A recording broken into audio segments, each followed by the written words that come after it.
बोले मैं अपने विवाह के लिए योग्य वर ढूंढने आई हूं, हमसे विवाह कर लो। बोले तुम तो लड़ रहे हो। बोले हम लड़ नहीं रहे हैं, हम तो वार्तालाप कर रहे हैं। बोले जब तुम्हारा वार्तालाप ऐसा है तो लड़ाई कैसी होगी? पर वार्तालाप हो किस बात पे रहा है? बोले हमने और देवताओं ने मिलकर के अमृत निकाला है। देवता कहते हैं अमृत पहले हम पिएंगे और दैत्य कहते हैं अमृत पहले हम पिएंगे। बोले अगर तुम दोनों में से किसी को कोई आपत्ति ना हो तो अमृत मैं पिला दूं? बोले हाँ मोहिनी आप पिला दो। बोले तो ठीक है, एक तरफ दैत्य बैठ जाओ और एक तरफ देवता बैठ जाओ। एक लाइन दैत्यों की बन गई, एक लाइन देवताओं की बन गई।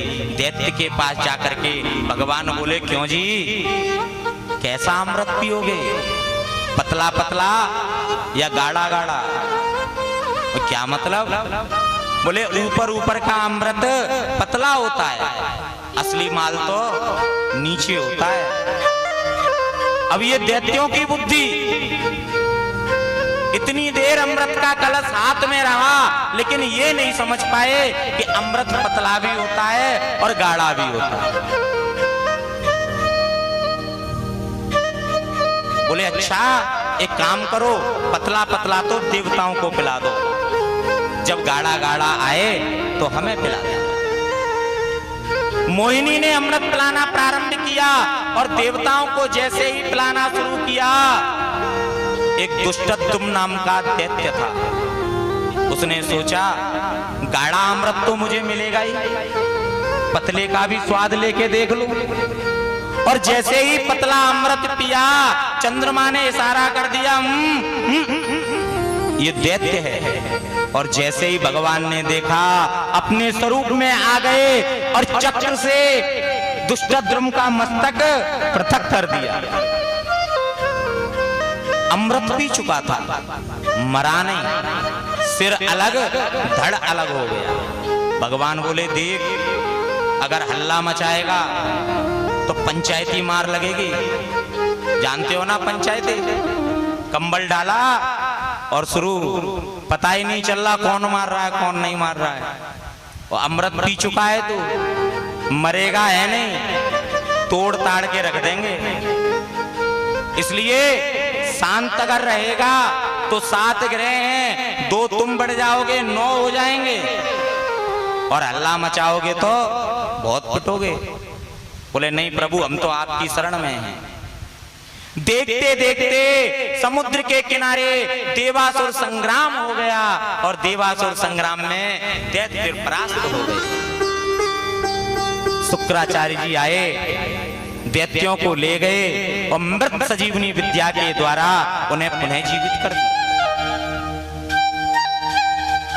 सूत जी महाराज कहते हैं सौनकादि मुनियों, शुक्राचार्य ने बलि को समझाया अगर तू देवताओं से युद्ध करना चाहता है ना तो तू जीत नहीं सकता। तू एक काम कर, यज्ञ कर, दान कर, सेवा कर।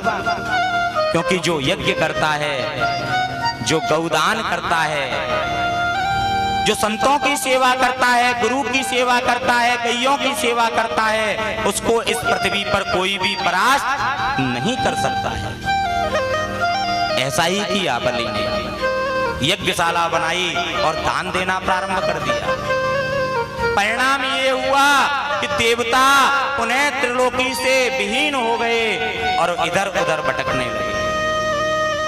आज माता अदिति कश्यप मुनि के पास पहुंची, प्रभु कोई ऐसा उपाय बताओ जिससे ऐसा बालक हो जो मेरे पुत्रों को उन्हें राज्य वापस कर सके। कश्यप जी ने आज पयोव्रत बताया,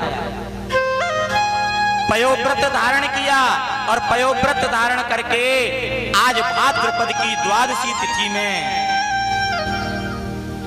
शुक्ल पक्ष की द्वादशी, आज कृष्ण पक्ष की द्वादशी है, भगवान वामन का प्रादुर्भाव हो जाता है। बोल वामन भगवान की। और जैसे ही वामन भगवान का जन्म हुआ, देवगुरु बृहस्पति आए, छत्र पकड़ा दिया। इंद्र आए, खड़ाऊं पहना दी। अन्नपूर्णा आए, कमंडल पकड़ा दिया। और लक्ष्मी जी आए, उन्होंने कमंडल को भर दिया। भगवान बोले, क्यों जी, जब घर से खाली जाएंगे तभी तो भर के आएंगे। बोले नहीं, यदि घर भोजन तो बाहर भी भोजन। घर से यदि भोजन करके जाओगे तो सब जगह भोजन मिलेगा, और घर से खाली जाओगे तो सब जगह खाली ही खाली मिलेगा। इसलिए पहले से ही भर के जाओ। आज वामन भगवान अपनी मतवाली चाल में बलि की यज्ञशाला के ओर चले जा रहे हैं। और आज जैसे ही बलि ने देखा, देख करके चकित रह गया, इतना तेज ब्राह्मण के मुख पर। जैसे ही यज्ञशाला में आए, हाथ जोड़ करके बलि खड़ा हो गया, प्रभु मैं आपको कुछ देना चाहता हूं। वामन भगवान आ रहे हैं, पहले वामन भगवान की झांकी का दर्शन करेंगे और उसके बाद सभी वारी वारी से भगवान का पूजन करेंगे। भगवान के श्री चरणों को छूते हुए अपने जीवन को धन्य बनाएंगे। शांति बनाएं, शांति का दान दें। बिल्कुल सभी लोग बैठे रहेंगे, कोई खड़ा नहीं होगा, और कोई भी फोटो नहीं खींचेगा सामने से, क्योंकि पीछे बैठे हुए हैं और इतना बड़ा कैमरा हमने, हमारे परीक्षित जी ने यहाँ पर लगवा दिया है। और इस कैमरे की रिकॉर्डिंग हमारा यूट्यूब पर चैनल है, जय मां कामाख्या योगेश जी, उस पर आपको देखने को मिलेगी। तो सबसे निवेदन है, ये वीडियो नेट पर चलेगी और सब इसको देखेंगे, तो कोई भी सामने से खड़े होकर के अव्यवस्था नहीं बनाएंगे। पंडित जी परीक्षित से पूजन करवाइए। हाँ जी, परीक्षित जी महाराज आए, वामन भगवान का पूजन करें। पूजन करवा दो, वो करवा देंगे। और गजाननं भूतगणाधिसेवितं कवेद्यजम्बो बलचारुभक्षणम् उमासुतं शोकविनाशकारकं नमामि विघ्नेश्वरपादपङ्कजं नीलाम्बुजश्यामलकोमलाङ्गं सीतासमारोपितवामभागम् पाणो महस यज्ञचारुचापं नमामि रामं रघुवंशरक्षणं। बोलिए श्री वामन भगवान की जय हो। मेरे बांके बिहारी तेरा दिलाल मोहना, मेरे बांके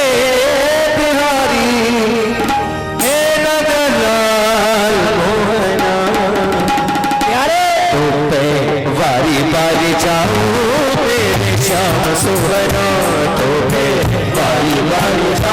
मेरे श्याम सुवना।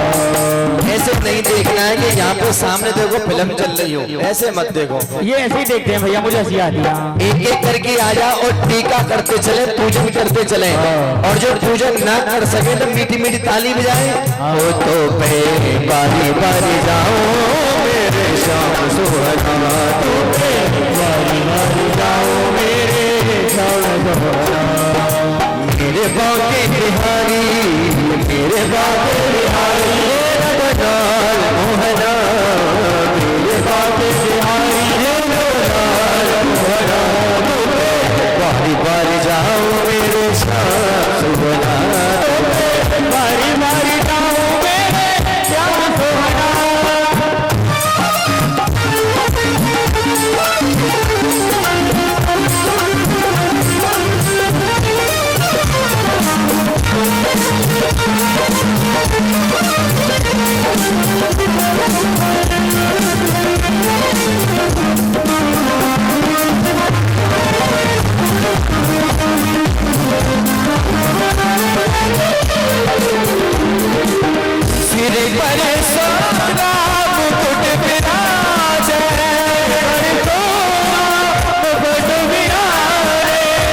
पर सोना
तेरा है मर्द गाए, तेरा है मर्द गाए, तेरा है मर्द गाए, अरे तेरा है मर्द गाए, सोहना सोहना, तेरा है मर्द गाए, सोहना सोहना, बारी बारी जाओ मेरे शाह सोहना, बारी बारी जाओ मेरे शाह सोहना, बारी बारी जाओ मेरे शाह सोहना, बारी बारी जाओ बारी बारी जाओ मेरे शाह सोहना, बारी बारी जाओ तेरा है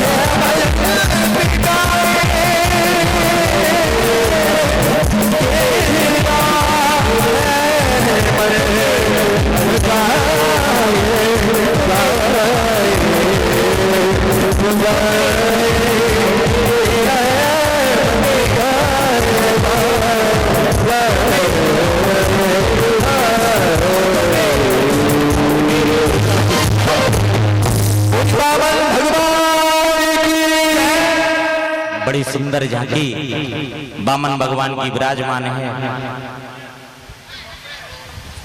बड़ा ही सुंदर स्वरूप, छोटे हाथ, बामन अंगुल के बामन भगवान, और आज बलि की यज्ञशाला में पधारे हैं। छोटे छोटे हाथ, छोटे छोटे पैर, छोटी सी खड़ाऊ पहन करके आज बामन भगवान बलि की यज्ञशाला में बैठे हुए हैं।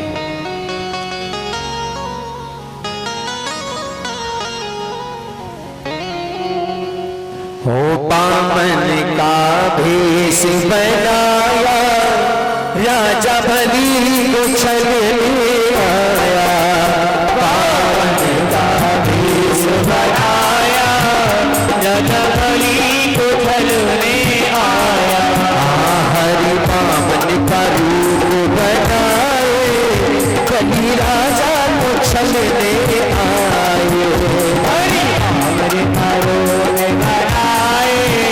राजा बलि को भरने आए।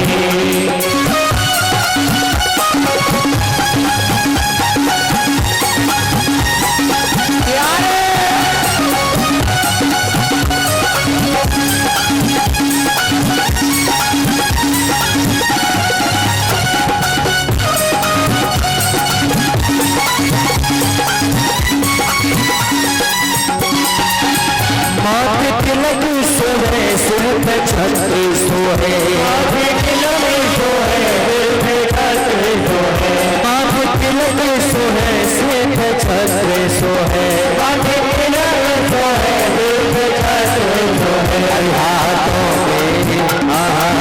में कमल दलाए, बलि राजा को छलने आए, बामन का रूप बनाए, राजा राजा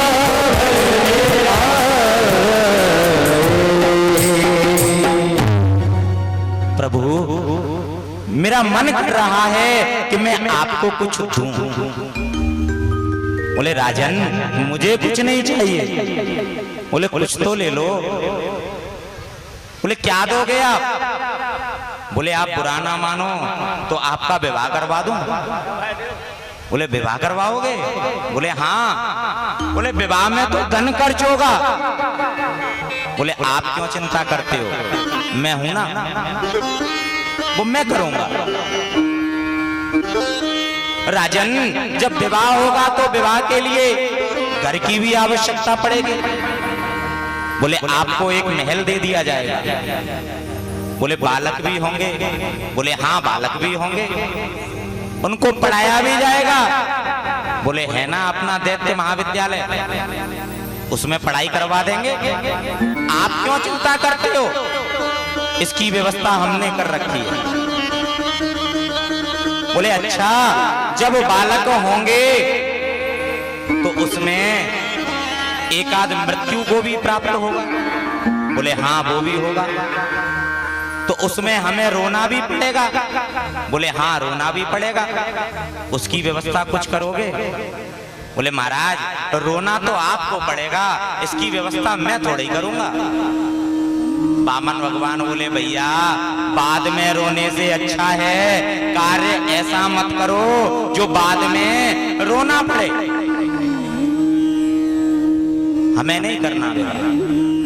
बोले भगवान कुछ तो ले लो, ज्यादा नहीं थोड़ा ले लो। बोले अच्छा दोगे? बोले हाँ दूंगा। ठीक है मुझे 3 पग भूमि दे दो। बोले महाराज 3 पग नहीं 300 पग नाप लो। बोले ना 2.25 ना 3.25, केवल 3 पग, और वो भी मेरे संकल्प से। बोले संकल्प से? हाँ संकल्प से, क्योंकि दान और पूजन और हवन संकल्प से ही सिद्ध होता है। जब तक संकल्प नहीं होता तब तक उसकी सिद्धि नहीं होती। संकल्प करो। बलि ने संकल्प करने के लिए हाथ आगे बढ़ाया। शुक्राचार्य जी आए, क्या कर रहा है? ये नारायण है। बोले गुरुजी अगर ये नारायण है तो आज मेरे द्वार पर याचक बन के आया है, और मैं इसको लौटाऊंगा नहीं। ये जो मांगेगा मैं इसको दूंगा। और अगर ये ब्राह्मण है तो इस ब्राह्मण को दान देने में मुझे बड़ा आनंद आ रहा है, आप रोकेंगे नहीं। शुक्राचार्य जी बोले तेरी बुद्धि खराब हो गई है, और कमंडल की टोटी में जाकर के बैठ गए। जल निकाल रहे हैं लेकिन जल नहीं निकल रहा है। वामन भगवान बोले इस नली में कोई कचरा फंस गया होगा, कभी कभी हो जाता है, मैं अभी निकाल देता हूं। तुरंत कुसा निकाली और जैसे ही टोटी में डाली शुक्राचार्य जी की एक आंख बंद हो गई। शुक्राचार्य जी चले गए। बोले अब तूने संकल्प कर ही लिया है तो तू मर। और जैसे ही बलि ने संकल्प लिया, संकल्प प्रारंभ हुआ। जब संकल्प लिया तब तो वामन, और जैसे ही संकल्प छोड़ा विराट बन गए। बलि नापो, भगवान नापिए। वामन भगवान ने पहला पग ऊपर की ओर बढ़ाया। सत्यलोक, महरलोक, कुमारलोक नाप करके पैर को ब्रह्मलोक में ले जा करके रख दिया। ब्रह्मा जी ने नारायण के चरण को देखा, कमंडल से धो करके चरणामृत ले लिया। दूसरे पग में नीचे के लोक नाप लिए। 2 पग में पूरी त्रिलोकी को नाप लिया। बलि तेरा संकल्प पूर्ण नहीं हुआ है, तू संकल्प भ्रष्ट हो गया। बलि बोला भगवान राज्य बड़ा होता है या राजा बड़ा होता है? बोले राज्य नहीं राजा बड़ा होता है। बोले राजा बड़ा होता है तो आप एक काम कीजिए, ये तीसरा पग मेरे मस्तक पर रख दीजिए और मुझे भी नाप लीजिए। मेरे गोविंद ने तीसरा पग बलि के मस्तक पर रख दिया और बलि से बोले बलि वरदान मांगो। बलि कहता है प्रभु अब मुझे कुछ नहीं चाहिए, यदि आप देना चाहते हो तो मुझे तो बस इतना दो, उठते बैठते सोते जागते खाते पीते आपके ही दर्शन हो। सुतल लोक का राजा बलि को बना दिया गया और भगवान पहरेदारी करने लगे। कब किस दरवाजे से बलि निकल आए और दर्शन देना पड़ जाए। माता लक्ष्मी ने नारद जी से पूछा, नारद भगवान कहाँ गए? नारद ने कहा मैया भगवान को तो नौकरी मिल गई और वो भी बहुत बढ़िया वाली। क्या मतलब? बोले राजा बलि के यहाँ द्वारपाल हैं। आज माता लक्ष्मी 16 श्रृंगार करके हाथ में थाली लेकर के राजा बलि के दरवाजे पर पहुंची और आवाज लगाई, भैया ओ भैया। बलि ने सोचा आज तक तो मेरी कोई बहन थी नहीं, ये आज बहन कहां से आ गई? बलि ने देखा लक्ष्मी को, बहन तू? बोले हाँ भैया आज रक्षाबंधन है, मैं आपको रक्षा सूत्र बांधने के लिए आई हूं, अपना हाथ आगे करो। बलि ने हाथ आगे कर दिया और आज माता लक्ष्मी ने रक्षा सूत्र बांधा। ये नवद्दो बलि राजा दानवेंद्रो महाबला तेन त्वा प्रतिबद नामे रक्षेत माचलः।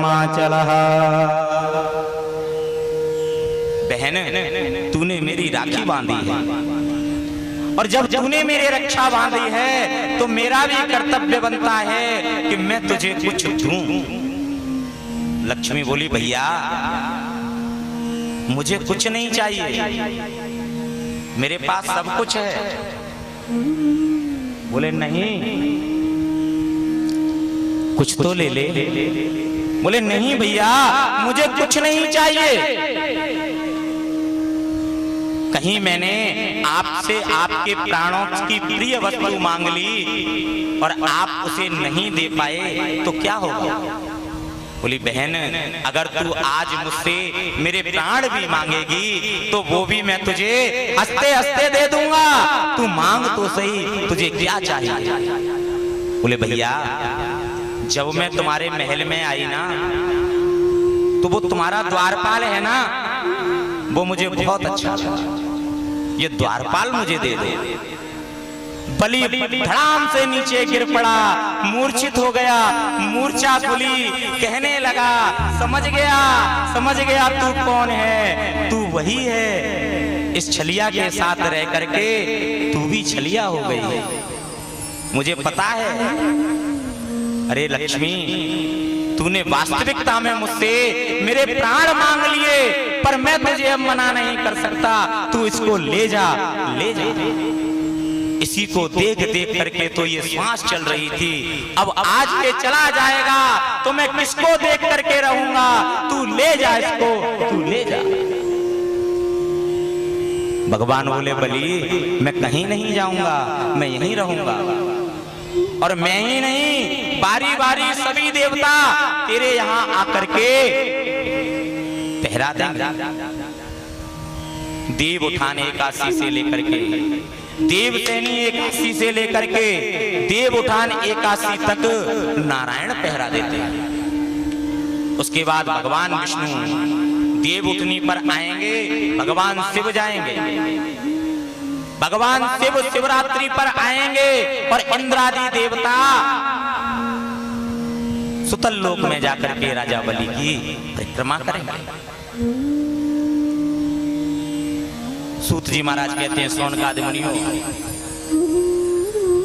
मेरे गोविंद ने बलि के ऊपर कृपा की और एक बार पुनः त्रिलोकी को इंद्र को दे दिया गया। राजन, इस संसार में कोई किसी का नहीं होता। असत गिरिवरो राजन त्रिकूटस्य विराजिते एवं व्यवसिता बुद्ध्या। त्रिकूट पर्वत पर एक हाथी रहता था और वो हाथी, उसका बहुत बड़ा परिवार था। एक दिन वो हाथी सरोवर में किलोल कर रहा था, तभी एक ग्रह आया और उसने आकर के हाथी का पैर पकड़ लिया। अब तो हाथी अकेला पड़ गया, चिल्लाने लगा, बचाओ बचाओ।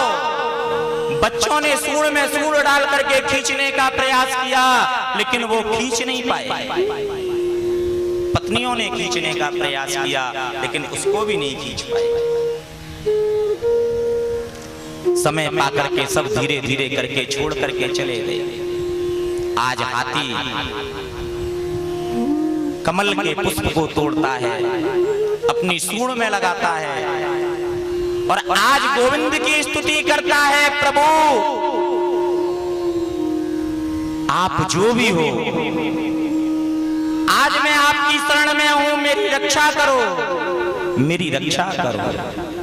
निर्बल के प्राण पुकारे रहे, निर्बल के प्राण पुकारे रहे।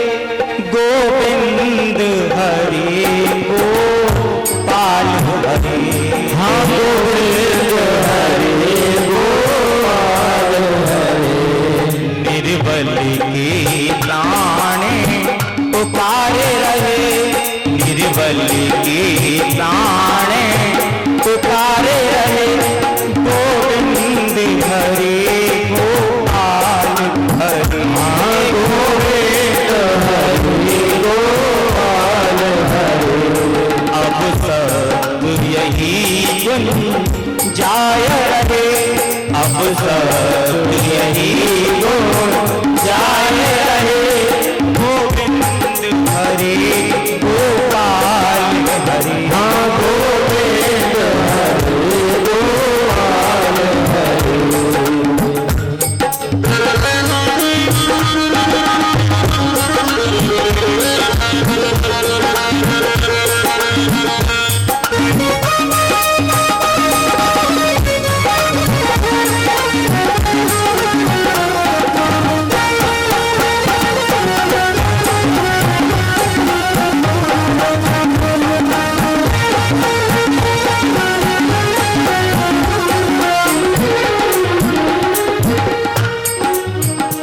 जब कृपा दृष्टि हो जाती है, जब कृपा दृष्टि हो जाती है, जब कृपा दृष्टि हो जाती है, जब कृपा दृष्टि हो जाती है, सूखी खेती हरियाती है, सूखी खेती हरियाती है, सूखी खेती हरियाती है, रोटी खेती हरियाती है।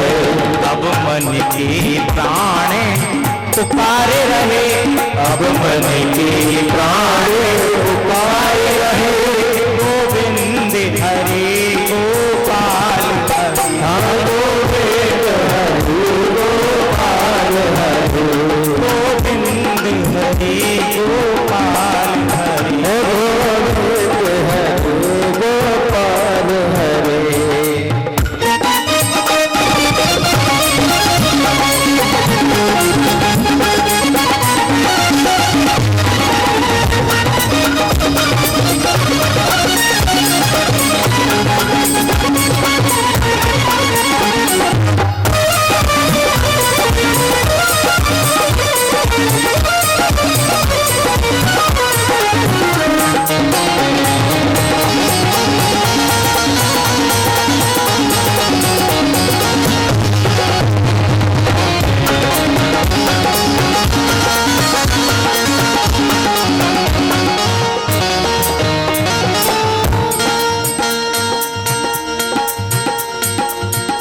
निर्बल की प्राणे पुकारे रहे, निर्बल की प्राणे पुकारे रहे, गोविंद हरे गोपाल, गोविंद हरे गोपाल हरे, गोविंद हरे गोपाल हरे, गोविंद हरे गोपाल हरे, गोविंद हरे गोपाल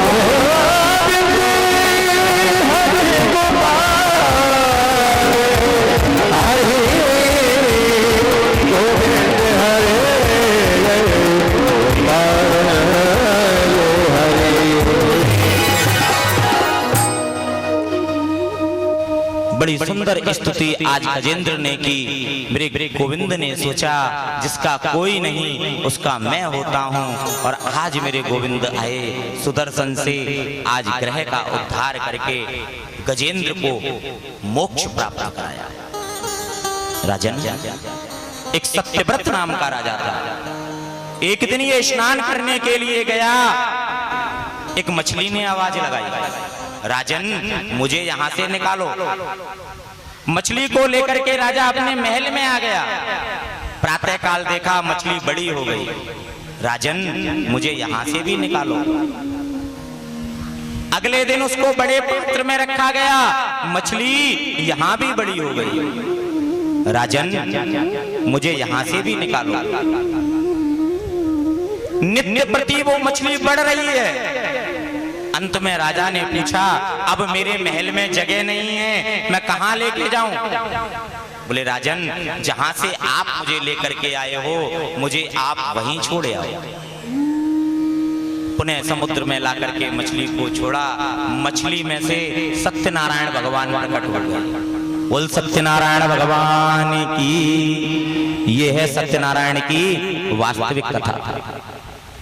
सत्यनारायण भगवान प्रकट हुए और आदेश दिया, बोले राजा सत्यव्रत, आज से कुछ दिन बाद ये पृथ्वी विलय हो जाएगी, प्रलय होने वाली है। सप्त ऋषियों को लेकर के एक एक बीज सभी सृष्टि का लेकर के और तुम नाभ में बैठ जाना, पुनः तुम्हें सृष्टि आरंभ आपको ही करना। सत्यव्रत राजा ने ऐसा ही किया। कामधेनु गाय के सींग से नौका बांध करके सप्त ऋषियों को लेकर के सत्यव्रत राजा ने प्रलय काल का दर्शन किया। बोले वृंदावन बिहारी लाल की। राजन 4 दिन हो गए, 4 दिन से कथा चल रही है।